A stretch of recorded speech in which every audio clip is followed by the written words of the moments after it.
بيان إلى الرأي العام.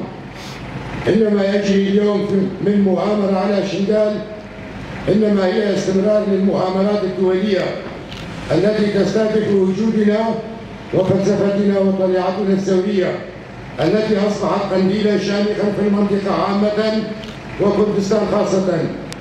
والتحشدات العسكرية الجديدة والاتفاق المبرم بين حكومة بغداد وحكومة الإقليم التي يقودها الحزب الديمقراطي الكردستاني وبأهداف حكومة آكابي إنها اتفاقية بائسة ومشؤومة، وإنها لا تخدم مصلحة شعبنا ومجتمعاتنا ولا تخدم الأمان والاستقرار لشعوب المنطقة، بل سيزيد من القتل والدمار عامة وعلى الشعب اليزيدي خاصة. وإن هذا الاتفاق هي فرمان جديد على شعبنا اليزيدي الذي تعرض لعشرات الفرمانات وآخرها احتلال شنغال من قبل داعش. وما تعرض شعبنا اليزيدي لأبشع مجازر والويل.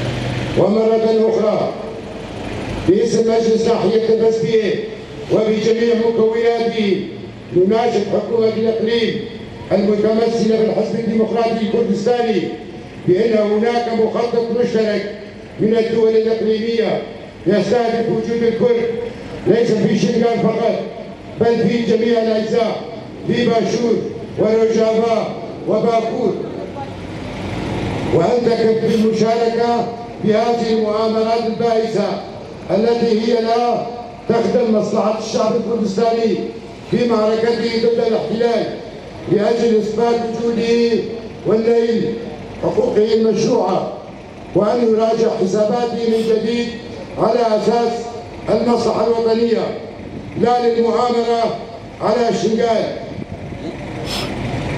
نعم للإدارة الذاتية لشعبنا اليزيدي في الشنغال، نعم للمقاومة والدفاع عن الوجود، المجد والخلود للشهداء.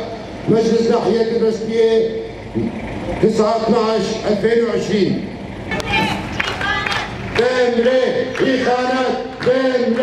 إخانات برخوادان جيانا شهيد نامر